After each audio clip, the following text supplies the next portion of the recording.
Subscribe now and press the bell icon. Hello friends, कैसे हैं आप सभी। तो देखिए प्यारे साथियों, हम जो जिला दर्शन की क्लास में पढ़ रहे थे, आज हम पढ़ने वाले हैं जो अपने खाटू श्याम की नगरी जिसे हम सीकर के नाम से जानते हैं, उसके बारे में आज हम पढ़ने वाले हैं। देखो, सीकर जिला के बारे में आज हम पढ़ने वाले हैं और जिसमें आज इसके हम इम्पोर्टेंट फैक्ट को देखेंगे कि भाई सीकर के ज़िले के बारे में क्या इम्पोर्टेंट फैक्ट हो सकते हैं। देखो, आपका जो रीट का जो सिलेबस है, आप सभी को पता होगा, रीट 2022 जो मेंस का जो सिलेबस है वो आपका जारी हो चुका है। उसके लिए आपके पढ़ रही जिला दर्शन क्लास में आपके एक एक जिला को कवर किया जाएगा और बहुत ही इंपॉर्टेंट एक क्लास होने वाली है। तो प्लीज़ साथियों को ज़्यादा से ज़्यादा क्लास को शेयर कीजिएगा और साथ साथ आप इसके नोट्स भी बनाते रहिए, क्योंकि जब तक आप इसके नोट्स नहीं बनाओगे तब तक आपको ये चीज़ याद नहीं होगी। बिल्कुल ऑथेंटिक और आपकी जो 9 से लेकर 12 जो राजस्थान जी की किताब चलती है राजस्थान अध्ययन की, उनसे बनाए हुए नोट्स हैं। बिल्कुल सटीक और सही जानकारी, एक आध फैक्ट आपका कोई व्यक्तिगत कह सकते हैं गलती वजह कोई गलत हो सकता है, बाकी सभी बहुत ही शुद्धता से नोट्स बनाए गए। तो आज हम पढ़ने वाले हैं खाटू श्याम की नगरी कहे जाने वाले राजस्थान का एक सीकर जिले के बारे में, ठीक है ना। चलिए प्यारे साथियों, लेकिन उससे पहले एक बात और, अगर अभी तक भी आपने हमारा चैनल सब्सक्राइब नहीं किया तो एक बार चैनल सब्सक्राइब कीजिएगा और बेल आइकन दबाकर ऑल पर कर लीजिएगा, जिससे आपको हर एक वीडियो को नोट पे साथ ही मिलता है। जितना हो सके वीडियो को शेयर कर दीजिएगा और चैनल पर पहली बार सब्सक्राइब भी कर लीजिएगा और हो सके तो वीडियो को शेयर कर दीजिएगा, ठीक है ना। और इसकी बिल्कुल भी नहीं करना, कंटिन्यू पूरा पढ़ना। चलिए प्यारे साथियों, खाटू श्याम की नगरी को देखते हैं। खाटू श्याम बाबा की नगरी जिसको हम सीकर के नाम से जानते हैं। देखो, सीकर जिला के बारे में पढ़ने वाले हैं। किसके बारे में? सीकर जिला जिसकी आकृति प्याले के अनुसार है। किसके अनुसार है? प्याले के अनुसार, उसके बारे में हम पढ़ने वाले हैं। देखो, राजस्थान में जो सीकर जिला जिसको हम खाटू श्याम की नगरी के नाम से जानते हैं, जिसकी अगर हम स्थापना की बात करें तो उसकी स्थापना राजा शिव सिंह के द्वारा करवाई गई थी। देखो, इसमें आपको कहीं कहीं शिव सिंह की जगह शिवदास भी मिल सकता, क्योंकि इसमें राजा शिवदास भी इसका मिलता कि शिवदास के द्वारा इसकी स्थापना करवाई गई थी। लेकिन इसका दो बुकों में देखा तो इसका ऑप्शन में था कि इसकी स्थापना शिव सिंह के द्वारा करवाई गई थी, राजस्थान का जो सीकर जिला, ठीक है ना। चलिए अगला अपना आता है कि जो सीकर जिला में देखो भैरव सिंह शेखावत सीकर जिला के थे। देखो, जो भैरव सिंह शेखावत थे जो राजस्थान के प्रथम गैर कांग्रेसी जो हमारे वो होते मुख्यमंत्री थे, भैरव सिंह शेखावत, जो कि जिसका संबंध यानी किससे था? खाचरियावास सीकर के गांव से, खाचरियावास गांव उससे था, क्या यानी कि भैरव सिंह शेखावत सीकर जिले के खाचरियावास गांव के थे। ये राजस्थान के प्रथम गैर कांग्रेसी मुख्यमंत्री। देखो, बहुत इंपॉर्टेंट क्वेश्चन है कि राजस्थान के प्रथम गैर कांग्रेसी मुख्यमंत्री कौन थे? तो वो आपके भैरव सिंह शेखावत थे, ठीक है ना। और भैरव सिंह शेखावत भारत के उपराष्ट्रपति के पद पर भी रह चुके। ध्यान रखना, भारत के उपराष्ट्रपति के पद पर भी रह चुके, ठीक है ना। कौन? भैरव सिंह शेखावत, जो राजस्थान के प्रथम गैर कांग्रेसी मुख्यमंत्री थे, ठीक है ना। चलिए अगला आता है राजस्थान के। देखो, अगला जो फैक्ट अपना वो आता है राजस्थान के गांधी, सीकर के गोकुल भाई। देखो, राजस्थान के गांधी के नाम से जाने जाने वाले गोकुल भाई भट्ट कहाँ के थे? वो भी कहाँ का था? सीकर के थे, ठीक है ना। ध्यान रखना, गोकुल भाई भट्ट कहाँ के थे? सीकर के थे, जिन्हें राजस्थान के गांधी के नाम से जाना जाता है, ठीक है ना। अगला आता है देश की पहली महिला ऑफिसर स्नेहा शेखावत सीकर की। देखो, बहुत इंपॉर्टेंट प्रश्न है। देखो, देश की प्रथम महिला ऑफिसर स्नेहा शेखावत कहाँ की थी? सीकर की रहने वाली। देखो, इसमें 2-3 फैक्ट बहुत इंपॉर्टेंट आते हैं। एक, राजस्थान का प्रथम गैर कांग्रेसी मुख्यमंत्री भैरव सिंह शेखावत। दूसरा, गोकुल भाई भट्ट जिसको राजस्थान का गांधी कहते हैं, वो सीकर का था। और राजस्थान की पहली महिला स्नेहा शेखावत कहाँ की थी? सीकर की थी, ठीक है ना। और सीकर में राजस्थान का प्रथम हाईटेक जिला। देखो, राजस्थान का प्रथम हाईटेक जिला जो कहा जाता है उसे किसको कहा जाता है? सीकर जिले को। ध्यान रखना, बहुत इंपॉर्टेंट फैक्ट है, एग्जाम में सीधा ही पूछा जाता है कि राजस्थान का प्रथम हाईटेक जिला कौन सा है? तो शेखावाटी है। शेखावाटी में आपका सीकर आता, ठीक है ना। देखो, आपका एक आता शेखावाटी, मैं आपको बता देता हूँ। देखो, शेखावाटी मुख्यतः वैसे आपके 3 जिला आते हैं, चूरू आता है, आपका झुंझुनू आता है और आपका सीकर आता है। लेकिन अधिकतर जो क्षेत्र होता है वो सीकर का आता शेखावाटी में। ध्यान रखना इस चीज़ को, शेखावाटी जिला बोला जाता आपके किसको बोला जाता? सीकर को। लेकिन शेखावाटी क्षेत्र के अंतर्गत 3 जिला आते हैं और शेखावाटी क्षेत्र 3 जिले और शेखावाटी जिला सीकर आता है, ये भी आप ध्यान रखिएगा, ठीक है ना। शेखावाटी क्षेत्र में सीकर, चूरू, झुंझुनू जिले आते हैं। देखो, आपके शेखावाटी क्षेत्र में 3 जिले आते हैं, मैं आपको बता चुका हूँ, सीकर, चूरू, झुंझुनू। लेकिन जो शेखावाटी जिला है वो मुख्यतः कौन सा होता है? सीकर होता है, ठीक है ना। चलिए, पहला इसमें हाईटेक जिला घोषित किया गया था और सीकर जिले में ग्राम Bharati Vidyapeeth international sport school है स्थित है, जो कि पहला अंतर्राष्ट्रीय विद्यालय। देखो बहुत ही इंपॉर्टेंट प्रश्न है, बहुत ज़्यादा इंपॉर्टेंट। यानी जो सीकर जिले में जो ग्राम Bharati Vidyapeeth international sport school है स्थित है, जो कि भारत का पहला अपना अंतर्राष्ट्रीय विद्यालय। ध्यान रखना, भारत का, बल्कि राजस्थान नहीं बल्कि भारत का पहला अंतर्राष्ट्रीय विद्यालय। ठीक है, चलिए अगला देखते हैं। सीकर में चीनी मिट्टी का सर्वाधिक भंडार व सर्वाधिक उत्पादन होता है। देखो बहुत ही अच्छा प्रश्न है कि राजस्थान में सर्वाधिक चीनी मिट्टी का भंडार और उत्पादन कहाँ होता है, तो आप कहो कहाँ होता है भाई, इसका सीकर जिले में। किस में होता है?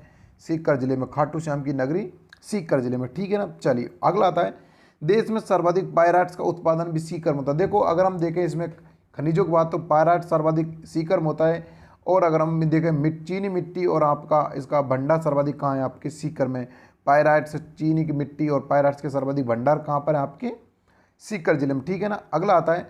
सीकर में सर्वाधिक क्षेत्रफल में मेथी बोई जाती है। देखो आपकी सर्वाधिक मेथी कहाँ बोई जाती है, क्षेत्रफल में अगर देखा जाए तो आपकी मेथी कहाँ बोई जाती है, आपकी सीकर जिले में बोई जाती है। ध्यान रखना। और आपकी देखो हरी जो मेथी आपकी ताऊसर नागौर प्रसिद्ध। ध्यान रखना, ताऊस खुशबूदार मेथी आप कहाँ की है, ताऊसर नागौर की प्रसिद्ध है, ये भी आप ध्यान रखना। खुशबूदार मेथी कहाँ की प्रसिद्ध है, ताऊसर नागौर प्रसिद्ध है। लेकिन सर्वाधिक क्षेत्रफल बोई जाती है, वो मेथी कहाँ बोई जाती है, आपके सीकर जिले में बोई जाती है। ठीक है ना, चलिए अगला देखो इंपॉर्टेंट फैक्ट और सबसे इंपॉर्टेंट क्वेश्चन है कि श्री सरस्वती पुस्तकालय सीकर जिले में। ये बहुत बार एग्जाम पूछा गया, आरएस में अभी कुछ दिन पहले जो आरएस का एग्जाम हुआ था उसमें पूछा गया था कि श्री सरस्वती विश्वविद्यालय पुस्तकालय कहाँ स्थित है, तो आपके सीकर जिले में स्थित है। ये ध्यान रखना, सीकर जिले में सरस्वती पुस्तकालय स्थित है। ठीक है ना, चलिए अगला आता है। सीकर में गणेश्वर सभ्यता विकसित हुई, जो ताम्र युगीन संस्कृति में सबसे प्राचीन। देखो सीकर जिले में जो आपकी सभ्यता विकसित हुई, गणेश्वर सभ्यता विकसित हुई, जो कांतली नदी किनारे, कौन सी कांतली नदी आती उसके किनारे विकसित हुई थी, जो कि ताम्र युगीन संस्कृति की जो आपकी संस्कृतियों में सबसे प्राचीन सभ्यता मानी जाती। कौन सी? गणेश्वर सभ्यता। कहाँ विकसित हुई थी? कांत नदी किनारे सीकर में विकसित हुई थी। ठीक है ना, चलिए अगला आता है। सीकर के बलखेड़ा गांव में देश का पहला यानी कि देश का सबसे बड़ा बकरी पालन फार्म है। देखो सबसे इंपॉर्टेंट क्वेश्चन है, ध्यान रखना कि सीकर का जो गांव है बलखेड़ा, कौन सा गांव है? बलखेड़ा गांव में देश का सबसे बड़ा बकरी पालन फार्म। बहुत इंपॉर्टेंट क्वेश्चन है, देश का पहला बकरी पालन फार्म कहाँ खोला गया, तो आप कहोगे सीकर में। सीकर में किस में? बलखेड़ा गांव में। ठीक है ना, चलिए अगला आता है। सीकर के सरौट यानी कि सीकर के गांव है सरगोट गांव में पवन पुत्र जैविक आंवला फार्म स्थित है, जो देश का पहला पंजीकृत फल उद्यान। देखो बहुत अच्छे अच्छे प्रश्न है आपके इसमें सीकर से, मैंने एक एक पॉइंट आपके लिए बहुत ज़्यादा इंपॉर्टेंट है। सीकर के बलखेड़ा गांव में सबसे बड़ा बकरी पालन फार्म स्थित है, पहला। दूसरा था सीकर के सरगोट गांव में पवन पुत्र यानी कि जैविक आंवला फार्म स्थित है, जो देश का पहला पंजीकृत फल उद्यान है। ध्यान रखना, पवन पुत्र जैविक उद्यान फार्म आंवला उद्यान कहाँ है? सीकर में। सीकर के सरगोट गांव में जो देश का पहला पंजीकृत फल उद्यान है, ये भी आप ध्यान रखना। ठीक है ना, चलिए अगला आता है। देखो अपना सीकर में भूरी रेतीली मिट्टी का विस्तार। देखो सीकर जिले में अगर हम मिट्टी का देखें तो भूरी रेतीली मिट्टी का विस्तार है, और चीनी मिट्टी का उत्पादन और पायराइट्स का उत्पादन सर्वाधिक कहाँ होता है? तो सीकर जिले में ही होता है। और भूरी रेती का जो रेतीली मिट्टी उसका विस्तार भी कहाँ पर है? सीकर जिले में। ठीक है ना, चलिए देखो आपके रीट में एक अनुसंधान टॉपिक जुड़ा, यानी कि अनुसंधान के नाम, राजस्थान के प्रमुख अनुसंधान के नाम से जुड़ा। तो आपको मैं एक प्रमुख अनुसंधानों को लेकर आपका एक वीडियो बना दूंगा, उसमें आपके राजस्थान के प्रमुख जितने भी आपके प्रमुख आपके अनुसंधान वो सारे इसमें ऐड हो जाएंगे। ठीक है ना, तो राजस्थान का एक अनुसंधान यहाँ पर भी है, फतेहपुर सीकरी में राजस्थान का प्रथम कृषि अनुसंधान स्थित है। देखो ध्यान रखना, राजस्थान में बहुत सारे अनुसंधान केंद्र हैं, लेकिन राजस्थान का जो प्रथम हम कह सकते हैं प्रथम कृषि अनुसंधान केंद्र कहाँ है? वो आपके फतेहपुर सीकरी में। ध्यान रखना, फतेहपुर सीकरी में। एक देखो फतेहपुर सीकर है, जो आप ये तो देखो फतेहपुर सीकर है, एक फतेहपुर सीकरी आपकी कहाँ पड़ती है? बुलंदशहर के पास पड़ती है फतेहपुर सीकरी, जो आपकी यूपी में। ये ध्यान रखना, फतेहपुर सीकरी अलग और फतेहपुर सीकर अलग है। इस चीज़ को दोनों विशेष डिफरेंट है, इसको ध्यान रखिएगा। ठीक है ना, तो फतेहपुर सीकर में आपका राजस्थान का प्रथम कृषि अनुसंधान केंद्र स्थित है। चलिए अगला आता है। इसी में 5 फरवरी 2011 को स्वचालित मौसम केंद्र खोला गया है। देखो ध्यान रखना, इसी में देखो जो आपको फतेहपुर सीकरी, इसी में 5 फरवरी 2011 को स्वचालित मौसम केंद्र खोला गया है। ध्यान रखना, बहुत इंपॉर्टेंट क्वेश्चन, कब खोला गया? 5 फरवरी 2011 को स्वचालित मौसम केंद्र खोला गया, ठीक है ना। कहाँ पर खोला गया? फतेहपुर सीकरी में। चलिए अगला देखते हैं। अगला पॉइंट देखो, बहुत अच्छा प्रश्न है कि सीकर जिले में हर्ष की पहाड़ियों में राजस्थान का दूसरा पवन ऊर्जा संयंत्र स्थित है। देखो बहुत ही अच्छा प्रश्न है कि राजस्थान में देखो सीकर जिले में हर्ष की जो पहाड़ियाँ, हर्षनाथ की या फिर हर्षनाथ का, देखो यहाँ पर हर्ष माता का एक मंदिर भी है, हर्षनाथ की पहाड़ी, यहाँ पर हर्ष माता का मंदिर भी है, इसको बोला जाता है हर्षनाथ की पहाड़ी। यहाँ पर हर्ष की जो पहाड़ियाँ, इसमें राजस्थान का दूसरा पवन ऊर्जा संयंत्र स्थित है। पहला आपका कहाँ पर है? पहला आपका कहाँ पर है? तो आपका जैसलमेर में, ये भी आप ध्यान रखना, ठीक है ना। पहला पवन जो आपका संयंत्र, ऊर्जा संयंत्र कहाँ पर है? आपका जैसलमेर में। दूसरा कहाँ पर खोला गया है? आपके हर्ष की पहाड़ी, हर्षनाथ की जो पहाड़ियाँ हैं आपके सीकर जिले में खोला गया, ठीक है ना। चलिए अगला आता है, रैवासा नामक स्थान पर खारे पानी की झील स्थित है। देखो राजस्थान में जो रैवासा नामक स्थान है उसमें खारे पानी की झील सीकर में। तो देखो मैं आपको बताऊं, खारे पानी झील आपकी मुख्यतः झील आती है, देखो एक तो आपकी सांबर आती है, सांबर झील है खारे पानी की, जो कि जयपुर में स्थित है, ठीक है, एक मुख्य झील है। दूसरी आपकी आती है डीडवाना, डीडवाना कहाँ? आपकी नागौर में। एक आती है आपकी लून करनसर, यानी कौन सी? लून करनसर, यह आपकी कौन सी आती है? बीकानेर। और आपकी एक आती है साहब आपकी कामोद, यानी कि आपकी आती है कमोद, यह आती है कामोद। यह आपकी 3 से 4 झीलें, ये इंपॉर्टेंट है। बाकी आप एक सूत्र याद कर सको, उसको कर लेना, उससे आप 11 से 12 आपकी झीलें बन जाएंगी। देखो वो है साड़ी का पल्लू कुत्ता फाड़े रे, साड़ी का पल्लू कुत्ता फाड़े रे, फाड़े रे, इनको याद करने से आप बन जाएंगे। देखो साते बन जाएगी सांबर डीडवाना, काते काबोद, पैते पचपदरा, लूते लून करनसर, साड़ी पल्लू कुत्ता फाते फाड़े, यानी कि कुत्ता पल्लू फाड़े रे, इससे आप देख लीजिए बन जाएंगे, ठीक है ना। साड़ी का पल्लू कुत्ता, यानी कि कहते कुबोद बन जाएगी, ताते ताल छापर बन जाएगी, और फाते फलोद, देते डेगाना बन जाएगी, और रहते रहवासा बन जाएगी, ठीक है ना। ये सारी आपकी इसमें बन जाएंगी, इससे आप देख लीजिएगा, ठीक है ना। तो रहवासा आप कहाँ पर है? सीकर में, जो कौन सी? खारे पानी की झील है, ठीक है ना। चलिए अगला देखिएगा, देखो बहुत इंपॉर्टेंट है कि उत्तर भारत का प्रथम कचरे से बिजली पैदा करने वाला संयंत्र सीकर में स्थित। ध्यान रखना, बहुत इंपॉर्टेंट फैक्ट है। सीकर जिले के तो आपके सारे ही इंपॉर्टेंट फैक्ट हैं कि उत्तर भारत का प्रथम कचरे से जो बिजली बनाने का जो पहला संयंत्र वो कहाँ किया गया था? वो आपके राजस्थान के सीकर जिले में किया गया था, ठीक है ना। चलिए अगला आता है, सीकर जिले की जो आकृति अर्धचंद्राकार या प्याले का अनुमा है, यानी कि जो आपका अर्धचंद्राकार होता है, इस प्रकार से आपकी अर्धचंद्राकार होता है, इसके हिसाब से आपकी इसकी आकृति बनी हुई है। तो आपकी से सीकर जिले की, ठीक है। देखो आपको पता होगा कि आपके जैसलमेर जिले में आपके जो बालू का स्तूप होते हैं उनको वरखान, अर्धचंद्राकार जो वरखान होते हैं ना, वरखान बोला जाता है। तो एक बार क्वेश्चन आया था, वरखान के जैसे आकृति किस जिले की है? तो ध्यान रखना, जो वरखान होते हैं ना, जो आपके वरखान होते हैं, जो कि बालू का स्तूप होते हैं, एक स्थान दूसरे स्थान पर जाते हैं, उन्हें वरखान बोला जाता है। वो भी एक अर्धचंद्राकार होते हैं। कैसे होते हैं? अर्धचंद्राकार होते हैं। तो इस अर्धचंद्राकार आकृति किसकी है? तो आपके सीकर जिले की। तो क्वेश्चन ऐसा आया था कि राजस्थान में वरखान के जैसे आकृति किस जिले की? वरखान जैसी आकृति किस जिले की? तो आप ध्यान रखना, वरखान जैसी आकृति किस जिले की है? तो आपके अर्धचंद्राकार कौन? सीकर। सीकर जिले की भी वरखान जैसी है, ध्यान रखना, वरखान जैसी आकृति किस जिले की? सीकर जिले की। ये भी आप ध्यान रखना, क्वेश्चन आया हुआ ऑलरेडी पहले से, ठीक है ना। चलिए अगला आता है, शाकंभरी माता शक्तिपीठ कहाँ पर है? सीकर में। शाकंभरी माता का जो शक्तिपीठ है वो भी आपके सीकर में, ठीक है। शाकंभरी माता आपके कछवा वंश की आपकी कुल देवी के रूप में इसको जाना जाता, ठीक है ना। जो आपके जयपुर में निवास करते हैं, जयपुर पर राज किया था कछवा वंश है उसकी, ठीक है ना। चलिए अगला आता है, देखो जीर्ण माता। जीर्ण माता का मंदिर सीकर के रैवासा नामक स्थान पर है। इसे जयंती माता भी कहते हैं। देखो बहुत इंपॉर्टेंट फैक्ट है। देखो जीर्ण माता, ऐसा कहा जाता था कि जीर्ण माता पे यहाँ पे केसर टपकती है, केसर। ध्यान रखना, केसर कहाँ टपकती है? तो जीर्ण माता का जो मंदिर है इस पर केसर टपकती है, जो कि राजस्थान के सीकर जिले के रैवासा नामक स्थान पर। इसे जयंती माता के नाम से भी जाना जाता है। जयंती माता का मंदिर या माता के नाम से भी इसको जाना जाता है, ठीक है ना। चलिए अगला आता है, देखो जो मैं आपको बता रहा हूँ, खाटू श्याम जी का मंदिर सीकर के खाटू नामक स्थान पर। देखो खाटू श्याम जी का मंदिर, जैसे सीकर जिले को खाटू श्याम की नगरी कहा जाता है, सीकर को कहा जाता है खाटू श्याम की नगरी, क्योंकि यहाँ पर खाटू श्याम का मंदिर, इसलिए इसे सीकर जिले को खाटू श्याम की नगरी के नाम से भी जाना जाता है, ठीक है ना। चलिए अगला आता है, देखो गणेश्वर सभ्यता। जो कभी हम इसके बारे में बात कर चुके। गणेश्वर सभ्यता कहाँ है? यह सीकर जिले के नीम का ताना तहसील में कांतली नदी के तट पर गणेश सभ्यता विकसित हुई थी।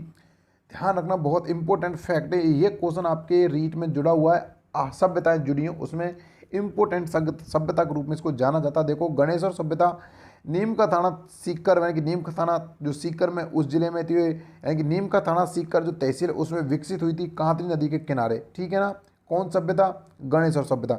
इस सभ्यता को ताम्रयुगीन सभ्यता की जननी कहा जाता है। ध्यान रखना इंपॉर्टेंट फैक्ट कि ताम्रयुगीन सभ्यता की जननी किसे कहा जाता है? तो गणेश्वर सभ्यता। कहाँ? सीकर में कांतली नदी के किनारे। यहाँ खुदाई में मछली पकड़ने के कांटे व तांबे से बनी वस्तुएं प्राप्त हुई थी। इन सबसे इम्पोर्टेंट कि मछली पकड़ने का कांटा व तांबे से बनी वस्तुएं कहाँ से प्राप्त हुई? तो आपका हो गया आपकी गणेश्वर सभ्यता। कहाँ? सीकर में, ठीक है ना। चलिए अगला आता, देखो एक बार क्वेश्चन राजस्थान पुलिस में क्वेश्चन आया हुआ था। इस क्वेश्चन से राजस्थान पुलिस में पूछा था प्रीतमपुरी जो झील है वो कहाँ है? सीकर में। ध्यान रखना ये मीठे पानी की झील है। कैसी है? मीठे पानी की झील है। कौन सी है?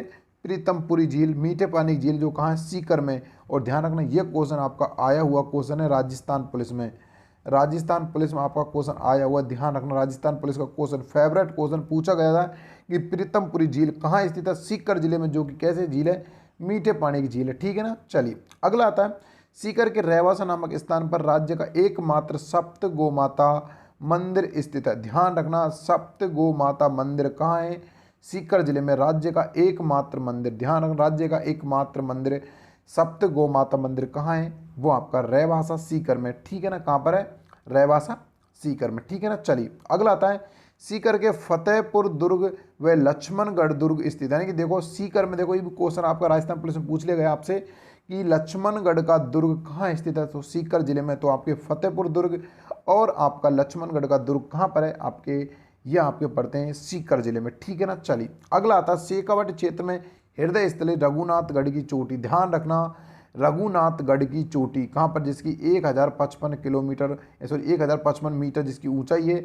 रघुनाथगढ़ की जो चोटी है ये आपके शेखावाटी जो आपकी अरवली पर्वतमाला है उसमें पड़ती, सीकर में रघुनाथगढ़ की चोटी, ठीक है, जो कि आपके शेखावाटी की हृदय स्थली के रूप में इसको जाना जाता है। ध्यान रखना शेखावाटी की हृदय स्थली किसके रूप में जाना जाता है? रघुनाथगढ़ की चोटी, जो कि आपके सीकर जिले में स्थित है, जिसकी 1055 मीटर जिसकी ऊंचाई है, ठीक है ना। चलिए अगला आता है, देखो इसकी लोक नृत्य के बारे में बात कर लेते हैं। राजस्थान का जो गीदड़ नृत्य, देखो राजस्थान में गीदड़ नृत्य किया जाता है। गीदड़ नृत्य सीकर जिले के सर्वाधिक लोकप्रिय, देखो सीकर जिले का सबसे लोकप्रिय नृत्य कौन सा? गीदड़ नृत्य। यह नृत्य होली, मतलब यह जो नृत्य होली का स्थापना से होली तक किया, यानी कि यह नृत्य जो आपका जो ढूंढ करता होली का उससे लेकर और आपके होली तक ये लगभग आपके 15 दिन तक ये नृत्य किया जाता, ठीक है ना। और इस स्त्री व पुरुष दोनों करते हैं, यानी कि स्त्री पुरुष दोनों प्रधान नृत्य गीदड़ नृत्य। गीदड़ नृत्य करने वाले गीदड़िया व स्त्रियों को गणगौर कहा जाता है। यानी जो गीदड़ नृत्य जो करते हैं पुरुषों को तो गीदड़े कहा जाता है और स्त्रियों को गणगौर कहा जाता है। सबसे इंपॉर्टेंट फैक्ट ये। और गणगौर का त्यौहार 18 दिन तक किया जाता है, ये ध्यान रखना। गणगौर का जो त्यौहार होता है स्त्रियाँ इसमें 18 दिन तक व्रत करती हैं, ये भी आप ध्यान रखिएगा, बहुत इंपॉर्टेंट क्वेश्चन पूछ लिया गया है। राजस्थान पुलिस में गणगौर के त्यौहार पर जो गणगौर मनाई जाती है वो कितने दिन तक स्त्रियाँ इसमें उपवास करती हैं? तो 18 दिन तक करती हैं, ये भी आप ध्यान रखिएगा, ठीक है ना। चलिए अगला आता है, सीकर में खंडेला की पहाड़ी व हर्ष की पहाड़ियाँ स्थित हैं, विस्तृत है। यानी कि देखो आपके सीकर जिले में खंडेला की पहाड़ियाँ और आपके सीकर में आपके हर्षनाथ की पहाड़ियाँ, दो प्रकार की पहाड़ियाँ पाई जाती है, खंडेला और सीकर में हर्षनाथ की पहाड़ियाँ, जो कि सीकर जिले में विस्तृत है। अगला आता कांत नदी का उद्गम राजस्थान के सीकर खंडेला पहाड़ियों से होता है। ध्यान रखना वही कांत नदी जो जिसके किनारे हम गणेश्वर सभ्यता विकसित हुई। ध्यान रखना गणेश्वर सभ्यता विकसित हुई थी कांत नदी के किनारे वही है। और देखो कांत नदी की एक विशेष बात बताऊं, देखो जो आपका झुंझुनू जिला है, ये जो झुंझुनू जिला है ना, इसकी जो लंबाई है 100 किलोमीटर बहती। ध्यान रखना आंतरिक अफवाह की सबसे लंबी नदी, ध्यान रखना आंतरिक अफवाह तंत्र की सबसे लंबी नदी है कांतली नदी, और जिसकी लंबाई 100 किलोमीटर है। ध्यान रखना 100 किलोमीटर है। और एकमात्र नदी जो झुंझुनू को दो भागों में बांटती है, दो बराबर भागों में बांटती है। ध्यान रखना दो बराबर भागों में बांटती है। कौन सी नदी है? कांतली नदी, जो कि 100 किलोमीटर दूरी तय करती है राजस्थान की। ये निकलती खंडेला पहाड़ियाँ सीकर से निकलती है और आपकी झुंझुनू को दो बराबर भागों में बांटती है। राजस्थान के आंतरिक अफवाह तंत्र की सबसे बड़ी नदी है, ठीक है ना, ये ध्यान रखना। वाकई अगर देखा जाए तो बंगाल खाड़ी की ओर जाने वाली सबसे नदी जो राजस्थान सबसे बड़ी नदी है बंगाल खाड़ी की ओर जाने वाली, वो आपकी आती है बनास नदी। कौन सी आती है? बनास नदी, जो कि आपकी राजसमंद से निकलती है खमनौर की पहाड़ी से, ठीक है ना। राजसमंद नदी आपकी जो राजसमंद की पहाड़ियों से निकलती है, राजसमंद जिले में जो खमनोर पहाड़ियाँ उनसे निकलती है बनास नदी, जो कि आपके 6 जिलों में बहती है। राजस्थान में 3 नदियाँ जो 6 जिलों में बहती हैं, एक तो आपकी चंबल है, एक आपकी लूणी है, एक आपकी आती है बनास नदी। तो इस ट्रिक को आप ऐसे याद कर सकते हो, चंबल के नाम से याद कर सकते हो। चंबल यानी कि चंबल कितने जिलों में बहती? 6 जिलों में। जैसे चंबल बहते बनास लहसे लूणी, यानी कि चंबल 6 जिलों में बहती, ठीक है ना। तो इस प्रकार आपकी राजस्थान की 3 नदियां जो 6 जिलों में बहती हैं, चंबल को याद कर लेना, ट्रिक याद हो जाएगी, ठीक है ना। और कांकरी नदी राजस्थान के आंतरिक अफवाह तंत्र की सबसे बड़ी नदी है, जो कि राजस्थान के 100 किलोमीटर की दूरी तय करती है और राजस्थान के सीकर जिले खंडेला पहाड़ी से निकलती है और झुंझुनू जिले को 2 बराबर भागों में विभाजित करती, ठीक है ना। तो प्यारे साथी, ये सारे फैक्ट आपके सीकर जिले से थे। किससे थे? सीकर जिले से। अगर वीडियो अच्छा लगा हो तो भाई एक लाइक करके जाइएगा और वीडियो पसंद आया हो तो वीडियो शेयर कर दीजिएगा, ठीक है ना। अगर वीडियो पसंद नहीं आया हो तो आप इसका आगे डिसलाइक भी लगा सकते हो, ठीक है ना। तो प्यारे साथियों, मिलेंगे बहुत जल्दी किसी ऐसी और वीडियो में। तब तक दोस्तों, जय हिंद, जय भारत, धन्यवाद। लेकिन एक बात और, सब्सक्राइब नहीं किया ना तो जल्दी इस चैनल सब्सक्राइब कर दीजिए, क्योंकि आपकी रीट की तैयारी अब जोर और शोर से कराई जाएगी इस चैनल के माध्यम से, ठीक है ना। और रीट से संबंधित कोई भी अपडेट आएगी वो आपको बहुत ही जल्दी इस चैनल पर मिल जाएगी, ठीक है ना। और कल हम जो पढ़ेंगे वो हम या तो चूरू के बारे में पढ़ेंगे या फिर हम पढ़ेंगे झुंझुनू के बारे में। इनमें से 1-2 जिला डिसाइड कर लेंगे। आपको एक दिन पहले ही आपको पता है, कम्युनिटी टैब में डाल दिया जाता है भाई कौन सा जिला पढ़ने वाले हैं, वो आपको मिल जाएगा, ठीक है। तो प्यार साथ मिलेंगे बहुत जल्दी अगली वीडियो में। तब तक दोस्तों, जय हिंद, जय भारत, धन्यवाद।